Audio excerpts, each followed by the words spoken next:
Hello student, स्वागत है आपका हमारे YouTube channel group of math वाला पर। और आज अपने इस लेक्चर में हम पढ़ने वाले हैं 12th क्लास फिजिक्स के एक ऐसे टॉपिक को जो पलक झपकते ही आपके बोर्ड एग्जाम में आपको देखने के लिए मिल जाता है।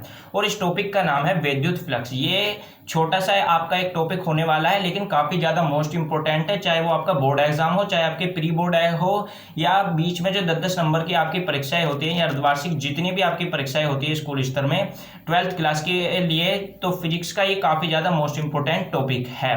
तो सबसे पहले आज इस लेक्चर में हम इस टॉपिक को ही कवर करेंगे, जिसमें हम इसकी डेफिनेशन को पढ़ेंगे कि किस तरीके से आपको बोर्ड एग्जाम में इसकी डेफिनेशन लिखनी है, जिससे कि आपको पूरे के पूरे मार्क्स इस क्वेश्चन से मिले, और साथ ही किस तरीके से आप आसान तरीके से इसको समझ सकते हैं उसको भी हम इस लेक्चर में बताएंगे। तो चलिए स्टार्ट करते हैं अपने इस लेक्चर को। तो देखिए, सबसे पहले हम इस विद्युत फ्लक्स की डेफिनेशन को देख लेते हैं कि ये डेफिनेशन क्या कह रही है।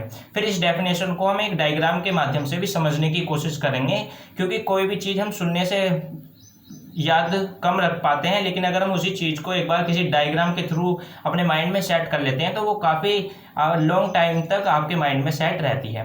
तो चलिए देखते हैं इसकी डेफिनेशन क्या कह रही है। तो देखिए, विद्युत फ्लक्स में हमने लिखा है कि किसी बंद पृष्ठ से गुजरने वाला विद्युत क्षेत्र रेखाओं की संख्या, या विद्युत वाला की जगह आप वाले लिख सकते हैं, वो ज़्यादा बेस्ट रहेगा।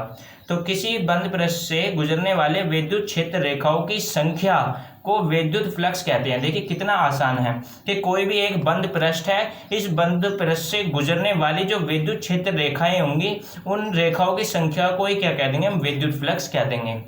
ठीक है। उसके बाद आगे लिखा है कि इसे फाई ई से प्रदर्शित करते हैं, यानी कि जो आपका विद्युत फ्लक्स होता है इसको हम फाई ई से प्रदर्शित करते हैं, जहां ई क्या होता है, ई का मतलब होता है इलेक्ट्रिक। फिर इलेक्ट्रिक, ठीक है, इलेक्ट्रिक को हम हिंदी में बोलते हैं विद्युत, और फाई जो होता है ये फ्लक्स होता है, यानी कि विद्युत फ्लक्स आपका फाई का मतलब होता है। अब देखिए, हमने जो ये पूरी डेफिनेशन पढ़ी है इस विद्युत फ्लक्स की, इसको एक बार हम डायग्राम के माध्यम से और समझने की कोशिश करते हैं, जिससे कि ये लॉन्ग टाइम तक आपके माइंड में सेट हो जाए।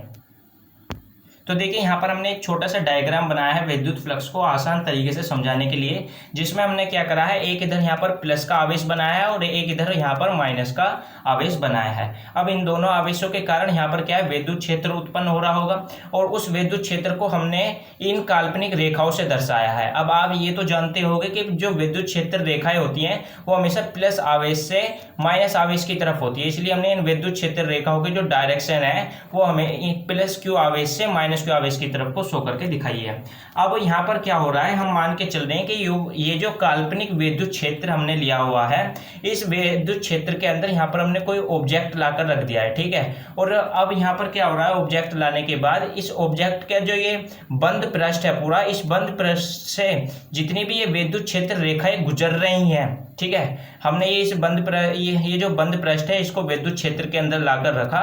उसके बाद ये जितने भी विद्युत क्षेत्र रेखाएं इस बंद पृष्ठ से होकर गुजर रही हैं, इन रेखाओं की जो संख्या होगी उस संख्या को ही कहते हैं विद्युत फ्लक्स, जिसको हम फाई ई से डिनोट करते हैं। तो आई होप आपको विद्युत फ्लक्स आसानी से समझ में आ गया होगा कि इसमें वैसे कुछ नहीं होता है, बस आपको यही ध्यान रखना है कि किसी भी बंद पृष्ठ से, बंद का मतलब क्या है, वो बंद होना चाहिए। जैसे एग्जाम्पल के लिए हम कह सकते हैं कि गोला जो होता है, स्फेयर जिसको हम इंग्लिश में बोलते हैं, वो एक पूरी तरीके से बंद होता है। या दूसरा एग्जाम्पल की अगर हम बात करें तो जो गैस वाला गुब्बारा होता है, जब वो फूलता है, आपने कई बार देखा भी होगा कि गैस वाला गुब्बारा जब उड़ता हुआ जाता है, तो वो भी आपका बंद पृष्ठ का ही एक एग्जाम्पल है। तो बंद पृष्ठ से होकर जितनी भी ये विद्युत क्षेत्र रेखाओं की संख्या गुजरेगी उन्हें हम कहते हैं विद्युत फ्लक्स।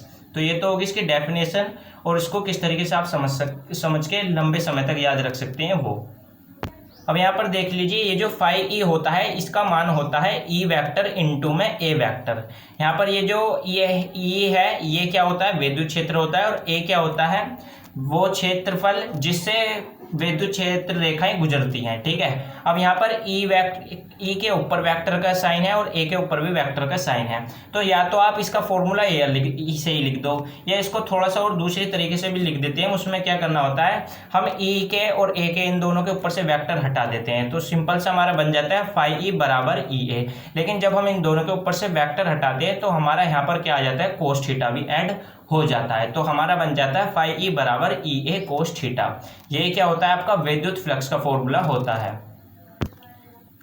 अब देखिए ये तो हो गया था विद्युत फ्लक्स का फॉर्मूला, जहां पर आपका ये जो फाई ई है, इसका फाई ई क्या होता है, विद्युत फ्लक्स होता है, और ई क्या होता है, विद्युत क्षेत्र की तीव्रता होती है ई, और ए होता है सतह का क्षेत्रफल, यानी कि जिस सतह से विद्युत क्षेत्र रेखाएं गुजरती है उन्हें कहते हैं।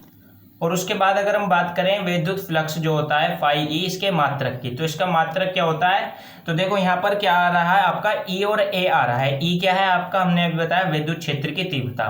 तो सबसे पहले हम इस ई के मात्रक लिखेंगे यहाँ पर। तो आप जानते होंगे जो विद्युत क्षेत्र की तीव्रता होती है इसका मात्रक होता है न्यूटन बटे में कूलाम, जिसको हम पढ़ते हैं न्यूटन प्रति कूलाम। उसके बाद यहाँ पर इनटू में ए दे रखा है, ए क्या है आपका सतह का क्षेत्रफल। तो क्षेत्रफल को किससे नापते हैं, मीटर से। तो अगर हम ए के मात्रक की बात करें तो वो क्या आ जाएगा, इनटू में मीटर स्क्वायर। तो अगर हम पूरा बात करें फाई ई का जो मात्रक होगा वो क्या आ जाएगा आपका, न्यूटन मीटर स्क्वायर प्रति कूलाम। ये होता है आपका विद्युत फ्लक्स का मात्रक। तो आई होप आपको इस लेक्चर में समझ में आ गया होगा कि विद्युत फ्लक्स क्या होता है, किससे इसको हम दर्शाते हैं, इसका मात्रक क्या होता है। तो चलिए मिलते हैं अपने नेक्स्ट लेक्चर में, तब तक के लिए धन्यवाद। अगर आपको हमारी ये वीडियो समझ में आई हो तो आप हमारी इस वीडियो को लाइक कर सकते हैं, साथ ही हमारे चैनल को भी सब्सक्राइब कर सकते हैं, जिससे आने वाली हमारी किसी भी वीडियो का नोटिफिकेशन सबसे पहले आप पर पहुंचे। धन्यवाद।